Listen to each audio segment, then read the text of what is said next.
Hello everyone, we're back and we're going to have some more examples of applying the Laplace transform to an RL circuit.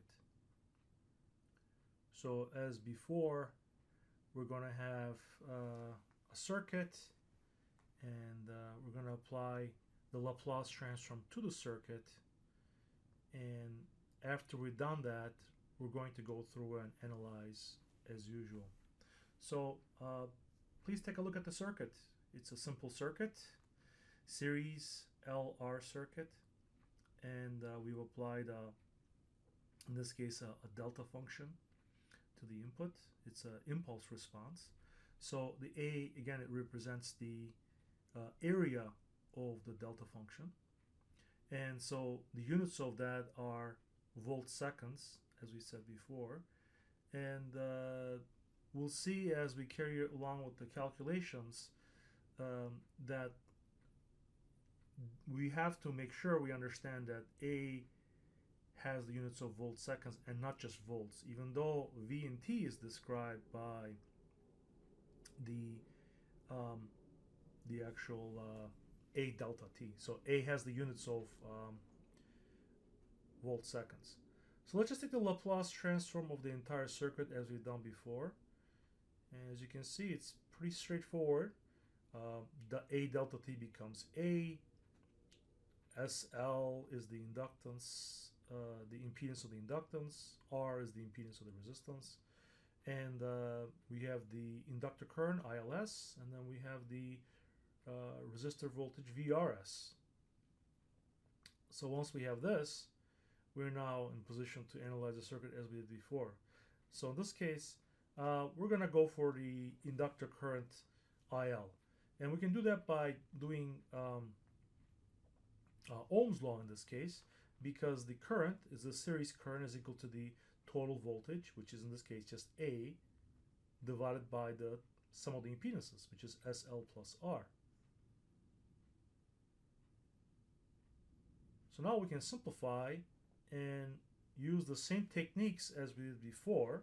So if you haven't watched the previous video, please do. I'll put a link. So it's a standard form. We'll just divide top and bottom by L. So the denominator looks like S plus something. Because we know that, we can take the inverse Laplace transform of that pretty easily. So ILT is simply A over L times e to the minus RL times T UT. Note that RL is the inverse of the time constant. So pretty straightforward and not too different from what we've done before, except that we have an inductance in this case. Now, the factor A over L, the coefficient A over L, has the units of amps, or should have the units of amps. But does it? Well, we just said A has the units of volts times seconds because it's an area under a volts versus time curve, right? So it's volts times time. The horizontal times the vertical unit gives you the area. So A has the units of volts times seconds. Now L obviously has the units of henries. We also know that. But A over L, in other words, volts seconds over henries, is that amps? I mean, it should be, because ILT is something times a function, and that something has to have the units of amps. At this moment, it's not clear that it is, but we better make sure that it is true. Otherwise, it might not make sense. Let's go back to the definition of the voltage of the inductor. V is equal to L di dt. Not to solve for anything, but just look for the units. Now, VLT, the V, right, that's volts on the left side, as far as the units are concerned. And on the right side, we have L, which is henries. And then we have di dt, right? Amps over seconds. It's a rate. So according to this, volts in terms of units is equal to Henry amps over seconds. That is true. So if we cross multiply here, we'll see that volts times seconds over henries is indeed amps.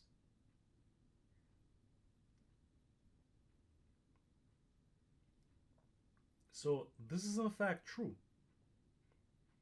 Volt seconds over henries is amps. This is one of the reasons I'm doing these by using variables and not just numbers, because if you use numbers, you're not going to be able to notice these subtle things. But if you do it obviously with the variables, it's clear and you have to make sense of it. Or you have to account for it. You have to verify it or validate it. Okay, so let's just sketch what we've gotten here. Here's our input voltage, which was A delta T. That's our input voltage. And the current that we calculated is a delta function. So the current that we calculated is ILT, which is an impulse response to the delta function. And that's A over L, and then there's an exponential. So the peak is A over L. It happens at T equals 0 plus, actually. So the initial condition on the current, inductor current, is 0. That's IL0 minus. So it is starting from 0 amps. But because of the presence of the delta function, the impulse, it instantaneously changes to A over L amps, going from 0 minus to 0 plus, basically instantaneously. So we'll have to make sense of that by either drawing it or noting it as 0 plus 0 minus. But that is an important point, because typically inductor currents and also capacitor voltages do not change instantaneously, unless of course there's an impulse present in the circuit, in which case there is.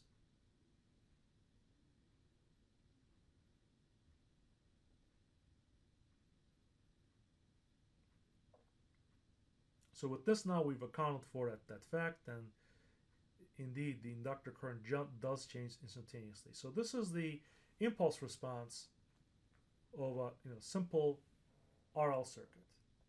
And of course, if you wanted to, for example, calculate VR of t, it would be a scaled version of IL, because the current in a series circuit is the same. So IR and IL are one and the same. So if you just do Ohm's law, you can also get VRT. VRT just R IRT, and of course IR is simply IL.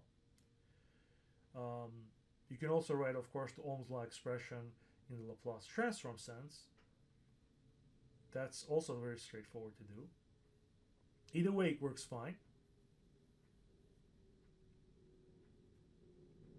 So when you scale the current,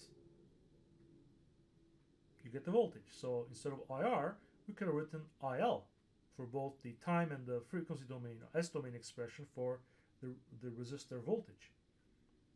So now you see, as I said, the resistor voltage is simply a scaled version of the inductor current, with the scaling factor being R. So VRT is simply R times our expression for ILT, and the shape of the voltage will look exactly the same, except the peak will be at AR over L. So that's the major difference, only difference. Not much of a difference, actually.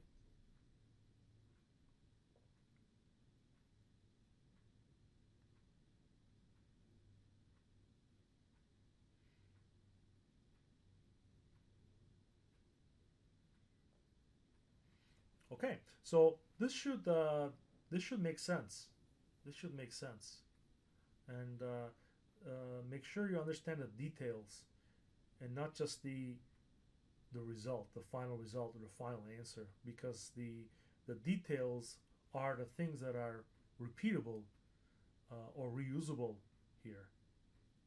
So just like before, in addition to uh, the impulse response, next we'll actually also do um, a step response of the circuit, and the step response will have a voltage source that's changing instantaneously. But in that case, that step voltage source is not an impulse. So in that case, we expect the currents or the current ILT, for example, to be continuous when you change when you apply a step function. So let's just go ahead and do that. Here's a circuit. Actually, it's the same circuit, but we're applying a step function, V0 u of t. And the voltage we're applying changes instantaneously at t equals 0, from 0 volts to V0 volts. Again, in all these problems so far, we're doing zero initial conditions. So IL0 minus is 0. And so it's really the same circuit, same structure, except the input is different. The input is the step function. By the way, sometimes you will see unit step function or a unit step response. All that means is that V0 is equal to 1 volt. So that's the only difference in the terminology. So step response, draw the Laplace circuit, straightforward, just like before. SL, R, ILS is the current, and VRS will be the voltage if we're interested in that. The source is just V0 over S, because Laplace transform of U of t is 1 over S. You just scale it, V0 over S. The way to get ILS is exactly the same. We use Ohm's law again, because you're applying voltage V0 over S to a series circuit, so ILS is the total voltage, that's V0 over S, divided by the total impedance, SL plus R. And now we simplify again. You divide the top and the bottom by L, so that the denominator is S plus R over L.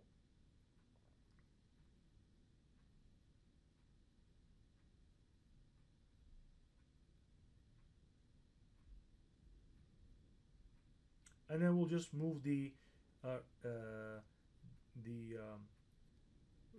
S to the bottom. So the numerator is just going to be V0 over L. Okay, and then just move S to the bottom. So that we see the product of terms in the denominator.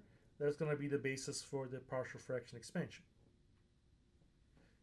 We've done this before with the RC circuit, so it's just a repeat, but it's only through repetition that you get comfortable at these things. So you should make sure you understand each of the steps. So let's just rewrite the expression for ILS again. And now, of course, we can just write this as a sum of two partial fraction expansion terms. For example, A over S plus B over S plus R over L. Right? That's why we wrote the denominator in a certain form. So let's just do that.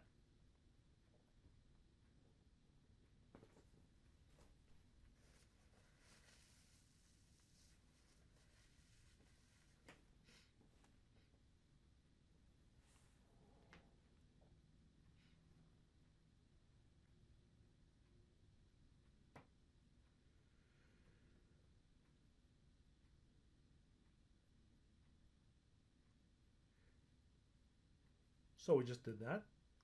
And now we can recombine the terms that we just written so that we can do, for example, the coefficient matching in the numerator. That's typically how we solve these problems.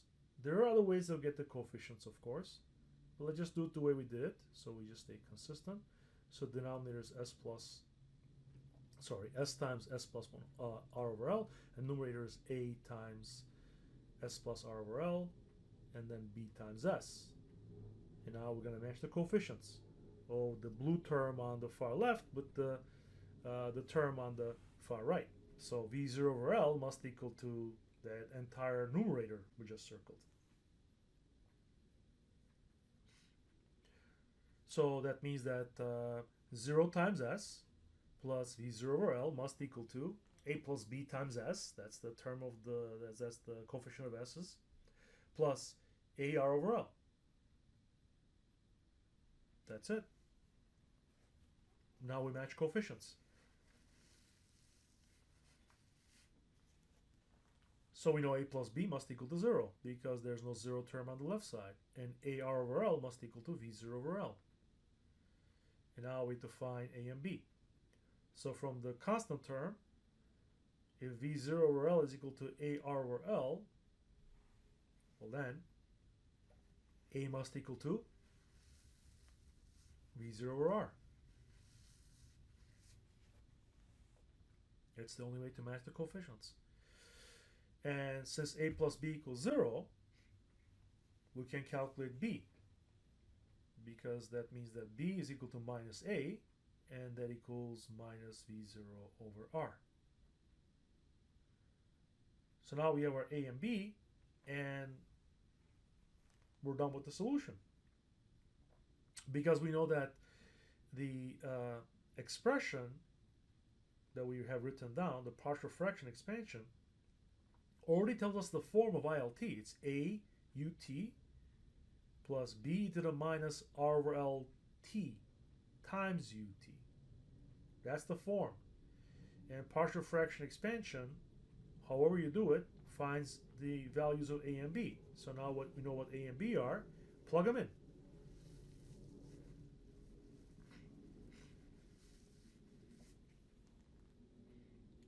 That's what we get, which is not too different from the RC step response, by the way, right? And v0 over r is a common term, times 1 minus e to the minus r over lt times ut. So that's our current response. So current response to a step input is an exponential.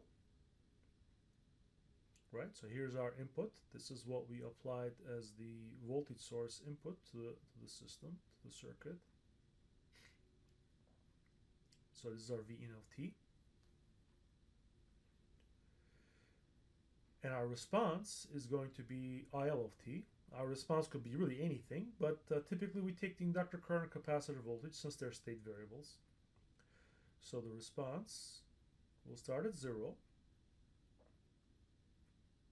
Initial condition is 0. That's given. IL 0 minus has to be 0.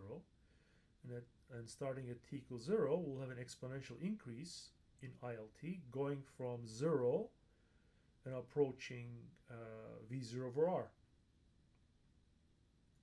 So it'll go something like this. Of course, in this case, because there are no impulsive inputs, there are no delta function inputs, IL0 minus and IL0 plus are equal. So IL0 minus is given. It's actually 0 amps. That was given. It was a part of the problem. And IL0 plus is 0, and that's computed from the expression that's underlined, highlighted.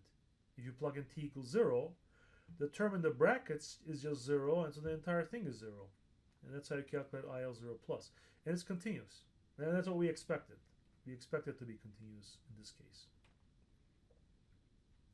So again, you see a lot of similarities here, and maybe some differences as well. But the point is that if you apply the techniques consistently, the solutions are pretty straightforward. Also, if you use Laplace Transform, you'll be dealing with algebra instead of dealing with differential equations. So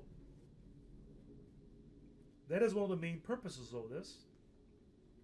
And so please, again, take a look at the details carefully to understand how we apply this. Now, here's an example And this is an illustrative example um, of impulse response on RL circuit, but I've chosen in this case a parallel circuit and not a series circuit. So there's going to be some differences here, but the setup is very similar. We have a current source IST, it's 3 delta T, some kind of delta function source. We have an RL circuit, 2 Henrys in parallel with 20 ohms, um, and we're asked to find IL, VL, etc., whatever we can find. Now, IST looks like this, right? It's a delta function, and the 3 is the area. Now, because this is a current versus time function, the area has the units of amps times seconds, which is charge. So that 3 in the parentheses is actually coulombs, right? Remember, the way you get the area is you multiply the vertical times the horizontal. Vertical is I, amps. Horizontal is time, seconds. So amps times seconds, that's charge in coulombs. So what we're saying in this circuit is that at t equals 0, there is no current in the inductor. IL 0 minus is 0. At t equals 0, we send 3 coulombs of charge instantaneously into the circuit. And once the instantaneous current is sent, the current source is no more. It's gone, right? Current source has 0 current now. So we instantaneously send 3 coulombs into the circuit, and then we ask, what do the voltages and currents look like in the circuit? So that's the problem that's this example is asking. Okay, looks pretty much the same as before, right? Not too different. So let's just take the Laplace transform of the circuit and see where we can go with this. So we have current source in parallel with resistance, in inductance of 2 Henrys, right? That's going to be 2S for the impedance, LS, right, for the impedance. The resistance, of course, is 20 ohms. The impedance is 20 ohms. That's pretty easy. That's a parallel circuit. And of course, the current source, 3 delta T, what's the Laplace transform? 3. That's pretty easy. So this is a Laplace transform circuit.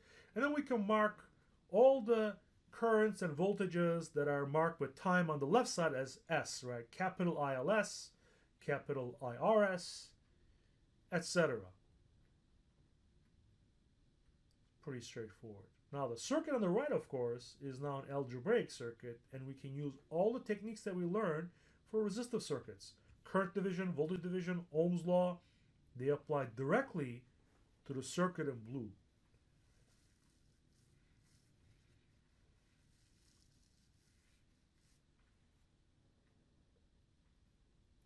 So we can do that.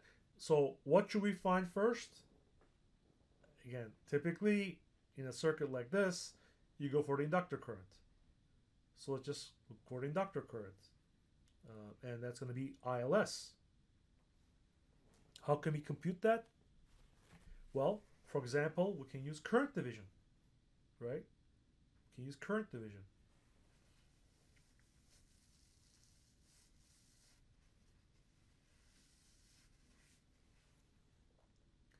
What's ILS? Well, ILS is equal to the impedance that is not the inductor, it's the other branch, 20, divided by the sum of the impedances, 2s plus 20, times the current applied, 3. That's it. It's just like the resistive circuit. Not too different. So now all that remains is the simplification, right? Maybe we just simplify this a little bit, and the solution is just going to pop out very easily. There's really not much to it, right? So divide top and bottom of the fraction by 2. That gives us 10 over s plus 10 times 3. Well, that's just 30 over s plus 10. It's a very simple inverse Laplace transform. It's going to be 30 e to the minus 10t ut, correct? So ILT is 30 e to the minus 10t ut. And that's in amps. So it's a very simple impulse response.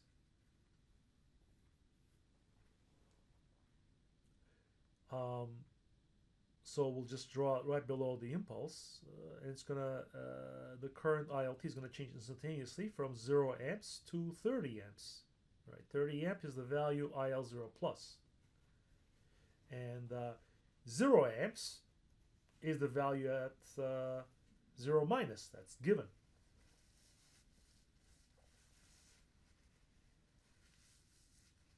So that's how the current looks like. Now, let's say we're asked for something else in the circuit, right? For example, let's say we're asked for the inductor voltage or the resistor voltage. How we find that? Right. There's a couple ways of doing it actually, and I'm going to show you both ways. And in doing so, hopefully you'll see some additional techniques or ideas that are important when you solve these kinds of problems.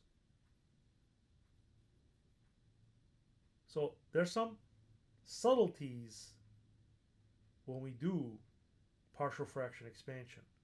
There are some subtleties, for example, when you take derivatives of functions that involve a step function, for example. So here, those things actually will come out. And I need to illustrate how that's done.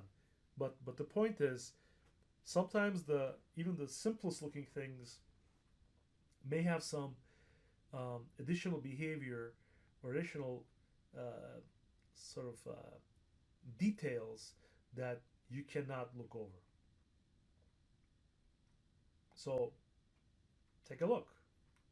For example, how would you find VLT, right?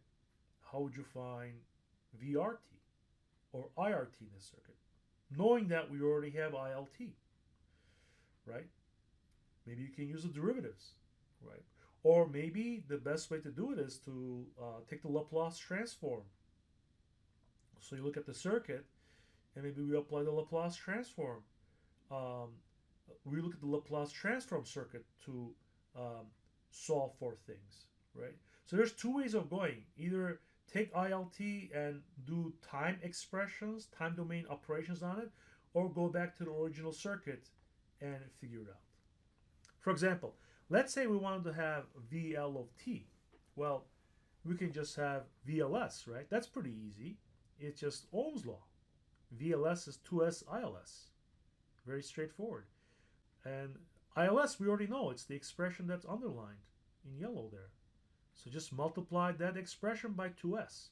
And that gives us VLS. So we have 60S over S plus 10. That gives us VLS. So if we can take the inverse Laplace transform of this, we'll have VLT, for example, if we're interested in VLT. Now, VLT is also equal to VRS. So if we want a VRT, VLT and VRT are one of the same, and VLS and VRS are one of the same. So taking the inverse Laplace transform of this expression, 60S over S plus 10, will give us either VR or VL. So you buy one, you get one free, so to speak. Okay? So that's all there is to it.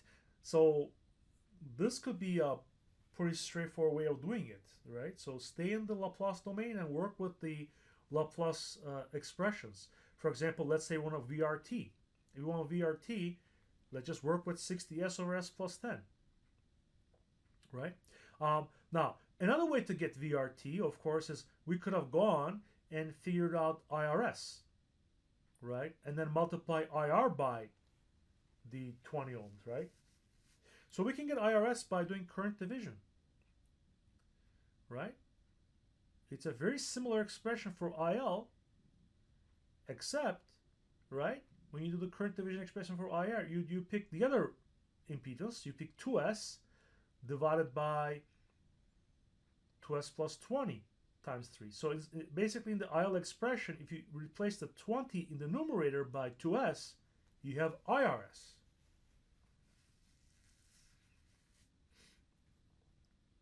So you could start with that. And that's what I just wrote down, right? IRS is just 2s divided by 2s plus 20, that's the ratio, times 3. Very straightforward.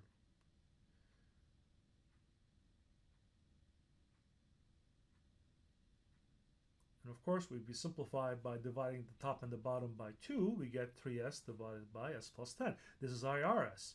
Now, of course, if you want VRS, for example, VRS by Ohm's law is equal to 20 IRS. 20 IRS. And that means you have to do 20 times that expression from the top.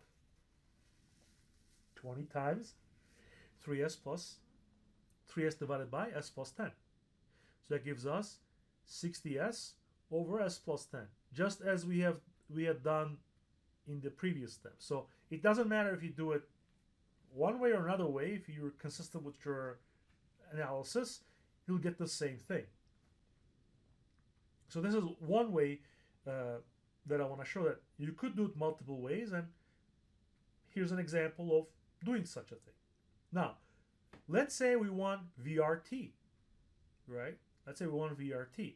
So either way you do it, either way you get VRS, you either take VRS and do the inverse Laplace transform. Now, there's an important point here with the partial fraction expansion. So with partial fraction expansion, your quotient, numerator over denominator, the numerator has to be less than the denominator in order. Here we have an issue because the numerator and denominator are both order 1. There's an s on top, there's an s on the bottom. So you cannot directly use the partial fraction expansion here. So before we use partial fraction expansion into the inverse Laplace transform, we have to do something to simplify the order of the numerator and denominator. And that's typically done with long division. So let's just write VRS as 60 times s over s plus 10. What I'm going to do is I'm going to take that expression, the parentheses, and I'm going to simplify it by using long division. And when I say simplify, I want to write that as 2 terms in this case. And those 2 terms are going to, of course, equal what we have there in the parentheses, s over s plus 10. So here's the long division, s over s plus 10. So we have factor 1, multiply that by s plus 10. So we take s plus 10, and you have to subtract s plus 10 from s. So let's just negate each of the terms and subtract it from s. That eliminates the s, and we'll have minus 10 as the remainder. What that tells us is that we can now rewrite s over s plus 10 in the parentheses by 2 terms. One of the terms is simply that 1 in the numerator, in the division expression at the very top of the blue line, which is just the first term in the expression for long division. And the other term, of course, is the remainder divided by s plus 10, right? So you may have seen this before, but this is basically a simplification operation, and you can convince yourself that the expression that we now see as 1 minus 10 over s plus 10, that is equal to s over s plus 10. And you should be able to convince yourself that that is the case, right? 1 minus 10 over s plus 10 should equal to s over s plus 10. Is that true? Well, let's just work it through.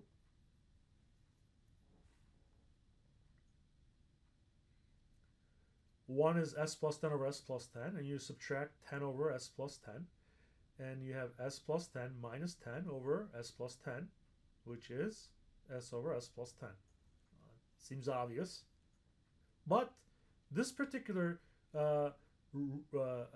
expression for VRS is a lot easier to deal with in terms of partial fraction expansion, because we have these 2 terms. You have 60 minus 600 over s plus 10. These are recognizable terms in the Laplace transform table. So that's why we did this. because s over s plus 10 is not a term in the Laplace transform table. So inverse Laplace transform of 60 is 60 delta t. That's pretty easy. Because 1 would be delta t and 60 is 60 delta t. Minus, well, this is a simple term because it's an exponential, e to the minus 10t. So we have 600 e to the minus 10t ut, and that's it. That's VR of t. Okay? So I talked way too much over it, but it's all in the setup, right? If you set it up properly, the solution comes out very easy. So this is VR of t. And I did this to illustrate that, yes, you do have to have the numerator and the denominator polynomials be of a certain order. Numerator must always be less than the denominator order. So this illustrates it. You also saw two ways of getting to VRS. Now, there's another way we could get VRT. Let's say we're interested in VRT. There's another way to get to VRT, and that's purely working in the time domain, right? Again, let's say we have IL of t is equal to 30 e to the minus 10 t ut. You know, we got this just by doing the simple current division. And let's say we have ILT, right? Can we determine VRT from knowing ILT? The answer is yes. And the reason we know we can do that is because ILT is actually a state variable. So it tells you the state of the circuit. So let's say we have ILT. That's our starting point.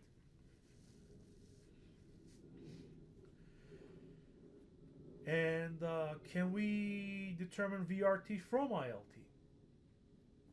As I said, the answer is yes. Let's see how we go about doing that. Let's say we want to determine VRT. All right. So how do we do that?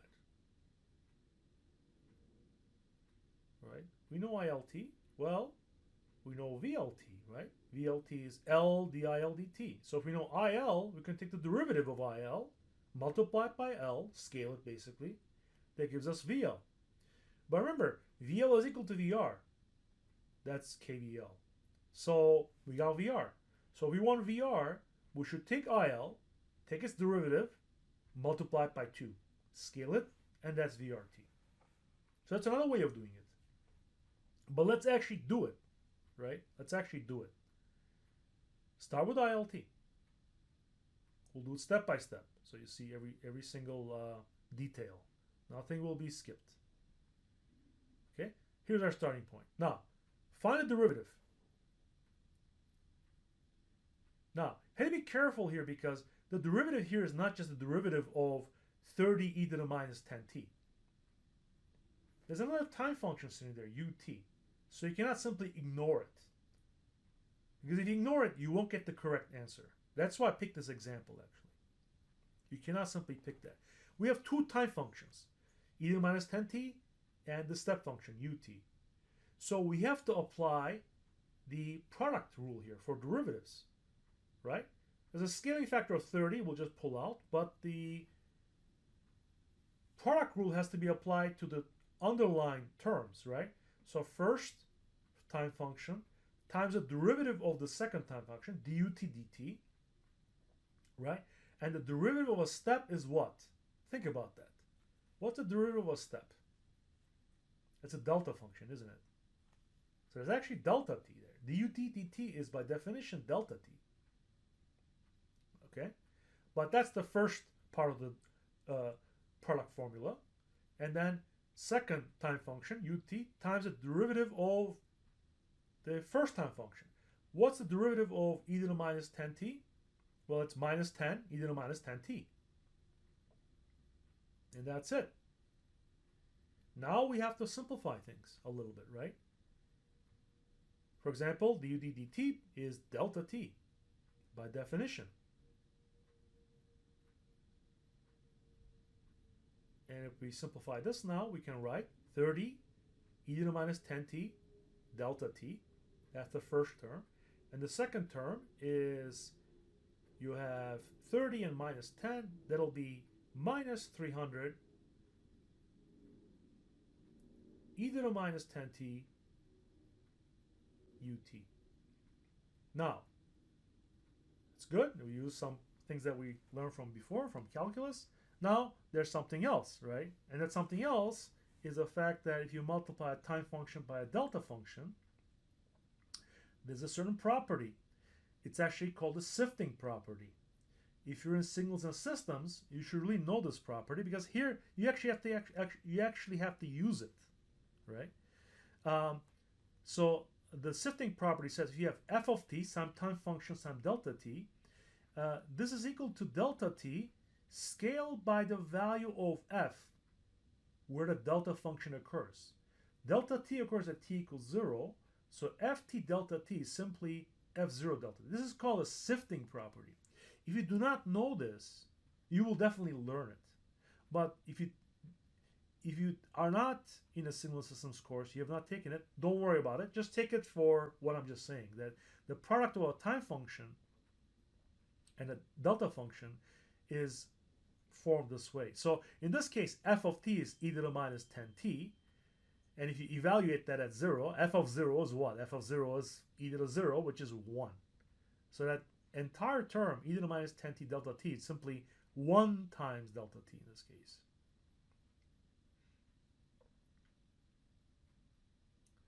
So that means dIL dt is 30 delta t minus 300 e to the minus 10t ut.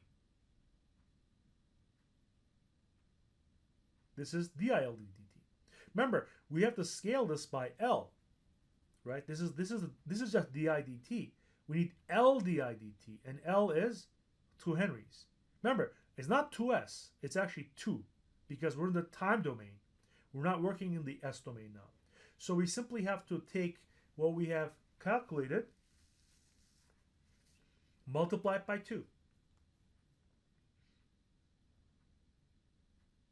Pretty easy. 60 delta t minus 600 e to the minus 10t ut. This is VLT, which also equals VRT. And if you check with the expression that we derived before, they're the same. They're exactly the same expression.